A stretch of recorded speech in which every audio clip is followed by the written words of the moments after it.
Spain کے شہر ساراگوسا کے نواحی علاقے کاسپے میں ہونے والے ٹریفک حادثے میں 5 پاکستانی جان بحق ہو گئے۔ حادثے کا شکار ہونے والوں میں وین ڈرائیور بھی شامل ہے۔ وین کے ڈرائیور زین بٹ کی عمر 19 سال تھی اور وہ کاسپے کا رہائشی تھا۔ دیگر جان بحق میں شوکت علی، ظفر اقبال، محمد ارشد رانجھا اور پرویز احمد شامل ہیں۔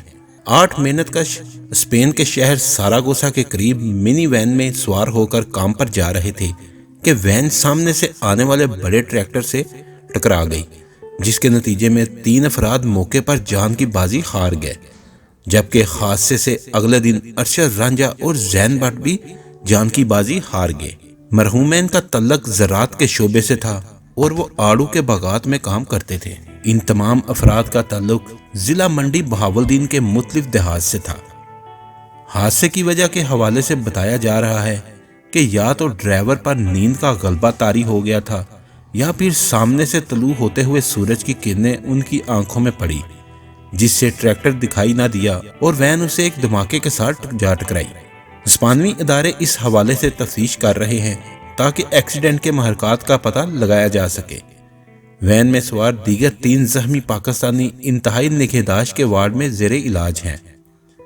واضح رہے کہ کاسپے بارسلونا سے تقریباً 300 کلومیٹر کے فاصلے پر ہے۔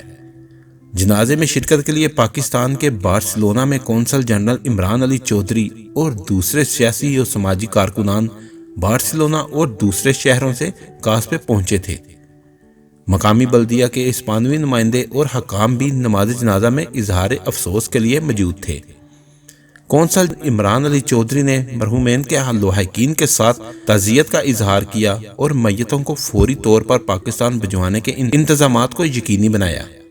اس موقع پر پاکستانیوں کی تدفین کمیٹی کے انچارج حاجی نوید وڑائچ بھی ہمراہ تھے کہ حادثے کا سن کر بہت دکھ ہوا ہے۔ انہوں نے کہا کہ پاکستانی اتنی دور محنت و مزدوری کے لیے آتے ہیں اور جب یہاں ان کی میت کو پاکستان واپس بھیجا جاتا ہے تو قیامت کا منظر ہوتا ہے۔ انہوں نے مزید کہا کہ یہاں موجود پاکستانی کمیونٹی اپنی لائف انشورنس ضرور کرائیں تاکہ وفات کی صورت میں میت کو بروقت پاکستان بھجوایا جا سکے اور مقامی اداروں کے واجبات ادا ہو جائیں۔ انہوں نے کہا کہ یورپ سے پاکستان میت بھجوانے پر تقریباً 4 سے 5 ہزار یورو خرچ ہوتے ہیں، جو یہاں میت کو کلیئر کرنے والے اداروں کو دینا پڑتے ہیں۔ سفیر پاکستان میڈڈ Khayyam Akbar, head of chancellor Danish Mahmood, business counsellor Irfan Ali اور سفارت خانہ پاکستان میں تعینات تمام عملے نے پاکستانیوں کی ہلاکت پر گہرے دکھ کا اظہار کیا۔ مسلم لیگ نون اسپین کے صدر حاجی اسد حسین، آرگنائز چودھری محمد ادریس، چیئرمین میاں محمد اظہر سمیت سماجی اور سیاسی افراد نے ہلاک ہونے والوں کے لواحقین سے اظہار افسوس کرتے ہوئے مرحومین کے درجات کی بلندی کے لیے دعا کی۔ اگر آپ کو ہماری ویڈیو اچھی لگی ہے تو اس کو لائک اور شیئر کریں اور ہمارے چینل کو سبسکرائب کرنا نہ بھولیے۔ شکریہ۔